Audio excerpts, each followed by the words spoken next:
जय हिंद एवरीवन, कैसे हो बड़े भाई मेरे।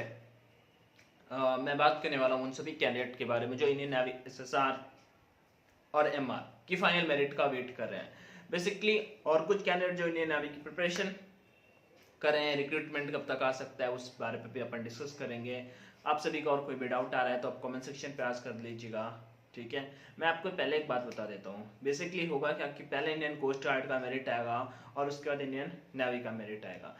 ये रिलेशन काफ़ी टाइम से चला आ रहा है। बेसिकली दोनों का ट्रेनिंग सेम ही जगह पे होता है। चिल्का जो उड़ीसा पे होता है वहाँ पे आपका ट्रेनिंग कंडक्ट कराया जाता है। तो अभी रिसेंट में ही इंडियन कोस्ट गार्ड के स्टेज 2 एग्जाम डन हुए हैं और अभी री मेडिकल एग्जाम उनके चल रहे हैं, ठीक है। जब ये री मेडिकल एग्जाम हो जाएंगे उसके बाद ही आप अपना पहले कोस्ट गार्ड देना आपका नेवी, कोस्ट गार्ड आता है देन नेवी डेफिनेटली आ जाता है। लास्ट के 3 से 4 बार से मैं देख रहा हूँ कि पहले जैसे ही नेवी का प्रोसेस कंप्लीट होता है कि कोस्ट गार्ड का, उसके जस्ट 8 से 10 दिन के बाद आपका ज्वाइनिंग, ठीक है। रिजल्ट तो प्लस माइनस 2-4-5 दिन का प्लस माइनस हो जाता है। एनीवे आप सभी का जो कॉमन से कैंडिडेट के डाउट आ जाता है वीडियो के कमेंट सेक्शन पे या पे पर्सनल पे प्राइवेट पे, तो हम उनके बारे पे यहाँ पे डिस्कस कर लेते हैं। आपका फिर भी अगर कोई डाउट आता है कमेंट सेक्शन पे आस्क कर लीजिएगा। बेसिकली सबसे पहले बात है जो कैंडिडेट ट्रेनिंग पे उनकी हम बात क्या ही करते हैं, उनसे एक चीज़ हम सीख सकते हैं कि उनका जो पीओपी होने वाला है वो मार्च 1 और 2 वीक पे कंडक्ट कराया जाना है, ठीक है। 9 मार्च वैसे पता चला है लेकिन अभी एग्जैक्ट डेट नहीं है, वो प्लस माइनस फ्लक्चुएट हो सकती है। तो आप 2 वीक या 1 वीक पे मान सकते हो। दूसरा नंबर जो आप सभी का ट्रेनिंग स्टार्ट होगा वो आप सभी भैया कौन, अरे आप सभी जिनने एग्जाम दिया था लास्ट बैच में और वो नॉट क्वालिफाइड वाली कैटेगरी पे थे, सारे के सारे कैंडिडेट उनमें से नहीं लिए जाएंगे। कौन कैंडिडेट लिए जाएंगे उनके बारे में हम बता देंगे अभी। और लेकिन उनमें से जो कैंडिडेट हैं उनके बारे में मैं यहाँ पे बात कर रहा हूँ। जो नॉट क्वालिफाइड थे उनमें से ही कुछ कैंडिडेट को लोग निकालेंगे, तो कितने निकाल सकते हैं वो बात हम यहाँ पे करेंगे। चलो टॉपिक पे बैक आते हैं। सबसे पहले कोस्ट गार्ड का मैंने बता दिया, अप्रैल पे आप सभी का ट्रेनिंग स्टार्ट होगा। मान लो जैसे मैं बता देता हूँ, 1 वीक पे अगर कोस्ट गार्ड का स्टार्ट होता है, कोस्ट गार्ड के कैंडिडेट जाते हैं तो आपको 2 वीक पे जाने को मिल जाएगा। अब ये कौन से कैंडिडेट होंगे, कितने कैंडिडेट हो सकते हैं जिनका वहाँ पे अभी ट्रेनिंग होगा या फिर जा सकते हैं, तो उसका भी मैं आपको आइडिया दे देता हूँ। बेसिकली लास्ट बैच से थोड़ा चीज़ें रिलेटेबल बनाता हूँ, आप सभी को समझ में आ जाएगा। इंडियन नेवी का जो लास्ट बैच का रिक्रूटमेंट था उसमें जो नंबर ऑफ कैंडिडेट थे वो लगभग 4400 कैंडिडेट, 4400 वैकेंसी, 4300 समथिंग थी, बट मैं एक एवरेज पे आपको 4400 बोल रहा हूँ। 4400 वैकेंसी थी जिसमें से उन्होंने पहले बैच में 2800 कैंडिडेट को और दूसरे बैच में 1300 से 1400 कैंडिडेट को उन्होंने बुलाया और ट्रेनिंग भी कंडक्ट करवाई, कंप्लीट करवाई। इस बार नेवी ने हमें वैकेंसी नहीं बताई है। नेवी करता क्या, एक पेपर कंडक्ट करा लेता है और 2 इंटेक को मर्ज कर देता है। तो एक इंटेक के कैंडिडेट ऑलरेडी ट्रेनिंग पे जा चुके हैं, उनका ट्रेनिंग भी चल रहा है जनवरी, 2 महीने का ट्रेनिंग और बचा हुआ है, ठीक है। तो उन बैच के जैसे ही कैंडिडेट का ट्रेनिंग कंप्लीट होगा उसके बाद आप सभी का बैच आएगा। ये आप सभी कैंडिडेट वो सभी हैं जो कुछ मार्क्स से फाइनल पे रह गए थे, उनको नेवी के द्वारा खुद इन्फॉर्म किया जाएगा। लास्ट टाइम क्या हुआ था, उन्होंने दिसंबर पे रिजल्ट पहले ही दे दिया था। इस बार उन्होंने ऐसा कुछ नहीं किया। मुझे भी लग रहा है कि वो रिजल्ट नहीं देंगे, डायरेक्ट आपका मेरिट लिस्ट ही देने वाले हैं, ठीक है। जिनका नाम होगा उनका मेरिट लिस्ट में वो ग्रीन सिग्नल बन के आ जाएगा, जिनका नहीं हुआ वो डिसक्वालीफाइड हो जाएंगे, ना कि नॉट क्वालिफाइड, ठीक है। तो अब सबसे बड़ी बात आ जाती है कि कितनी वैकेंसी हो सकती है, क्योंकि लास्ट बार की मैं बोलूं तो अगर 1300-1400 कैंडिडेट बुलाए थे, देखो यार अगर 1400 कैंडिडेट बुलाए हैं तो उसमें 20% फीमेल कैंडिडेट भी होती हैं, तो आप सेपरेट हर जगह पे बात कर लीजिएगा, ठीक है।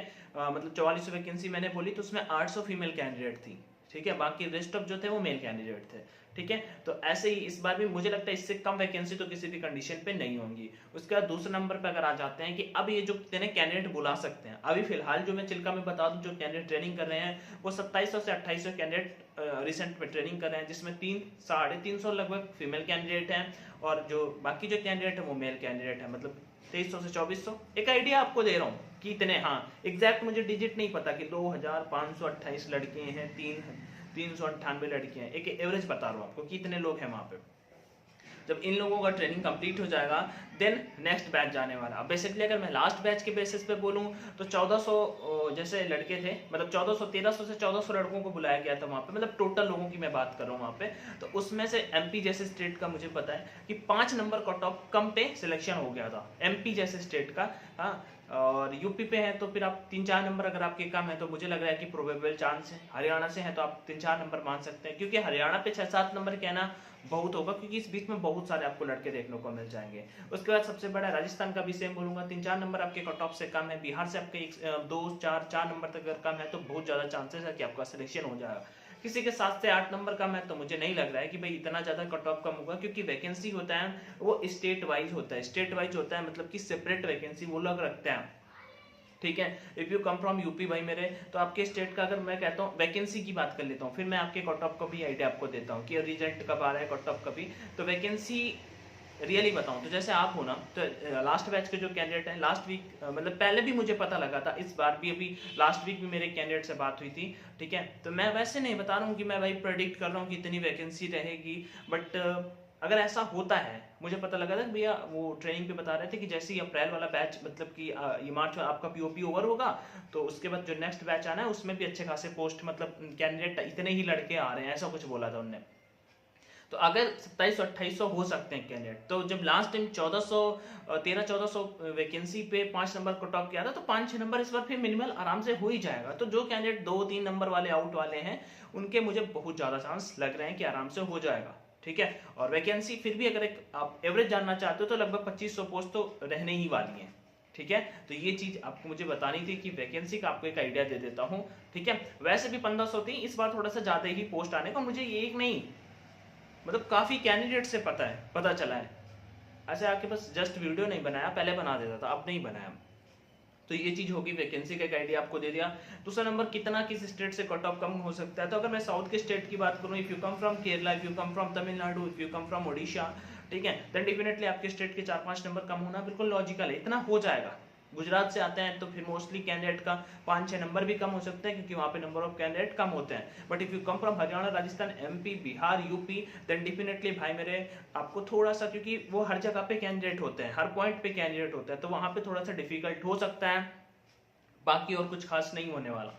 फिर भी अगर आपके 4 से 5 नंबर तक कम हो रहे हैं, वो फिर आप मेल कैंडिडेट हो, फीमेल कैंडिडेट हो, if you come from anywhere in India, ठीक है, वो साउथ के स्टेट हो, मतलब इंडिया की बात कर ली, या फिर ईस्टर्न साइड से हो या वेस्टर्न साइड से हो, या फिर ऊपर हम नॉर्थ पे चले जाते हैं, कहीं से भी बिलोंग करते हो, 4-5 नंबर है, तो मुझे लग रहा है मोस्ट प्रोबेबल चांस है कि आपका हो जाएगा। You are not disqualified, you are qualified, ठीक है। You are not disqualified, you are not qualified. Not qualified means अब there is like vacancy fix है भाई मेरे, ठीक है, कि 4000 कैंडिडेट को हमको लेना है। अब हमको 4000 कैंडिडेट 50 नंबर पे मिल गए तो हम आगे क्यों लेंगे, और हमें पता है कि अब जो लिस्ट ऑफ कैंडिडेट बच रहे हैं उनमें से ही हमको लेना है। तो मैं 2500 कैंडिडेट बताया मैंने, 2500 वैकेंसी बोल दिया, 2500 कहां से आएंगे, वही कैंडिडेट आएंगे जिनके नंबर कम होंगे, ठीक है। तो आई होप आपको ये चीज समझ में आई होगी। 3-4 नंबर कम है, आप किसी भी और भी एग्जाम की प्रिपरेशन करो, मन लगा के करते रहो यार, बस मेरा सजेशन रहेगा कि आपका सिलेक्शन होने के चांस हैं। परसेंटाइल वाइज बात करूं तो जिनके 4-5 नंबर तक कम है, उनके 70-80% चांस है कि उनका सिलेक्शन हो जाएगा। 8-10 नंबर कम है तो भाई नहीं बोल सकता, क्योंकि वो बहुत ज्यादा कम हो जाते हैं, ठीक है, क्योंकि उस बेस में लड़के बहुत होंगे आपके स्टेट से, और आप केवल वहाँ पे नहीं होने वाले हो। बाकी और कोई डाउट या क्वेरी है तो आप कमेंट सेक्शन पे आस्क कर लीजिएगा। एक रिजल्ट का मैं आपको आइडिया दे देता हूँ कि आपको जो रिजल्ट है वो कब तक आ सकता है। तो वो रिजल्ट आपको देखने को मिल जाएगा मई, मतलब मई कहाँ पहुंच रहा हूँ, मई पे तो आप ट्रेनिंग कर रहे होगे, मार्च एंड तक आपको रिजल्ट देखने को मिल जाएगा, और 20 मार्च तक आपको रिजल्ट देखने को मिल जाएगा। जो आपका ट्रेनिंग होगा, और उसका मतलब आप 2nd वीक ऑफ इसमें मान सकते हो ट्रेनिंग का, मतलब मैं बता रहा हूँ 2nd वीक ऑफ अप्रैल, और उसके बाद 20 तारीख तक आपका ट्रेनिंग स्टार्ट हो जाएगा। तो ये कंप्लीट प्रोसेस रहने वाला है इंडियन नेवी का जो अपकमिंग लास्ट बैच है उससे रिलेट करके। बाकी आप सभी का और कोई डाउट या क्वेरी आ रहा हो तो आप कमेंट सेक्शन पे आस्क कर लीजिएगा, अपन जरूर आपका डाउट क्लियर करेंगे। वीडियो को दोस्तों के साथ में शेयर कर सकते हो, चैनल पे फर्स्ट टाइम विजिट किया तो सब्सक्राइब कर सकते हो। टेक केयर, ध्यान रखो, स्वस्थ रहो, मस्त रहो। टेलीग्राम चैनल ऑनलाइन एजुकेशन पे नहीं जुड़े तो जुड़ जाना यार, बाकी और कोई सजेशन नहीं है। Take care, bye bye and जय हिंद।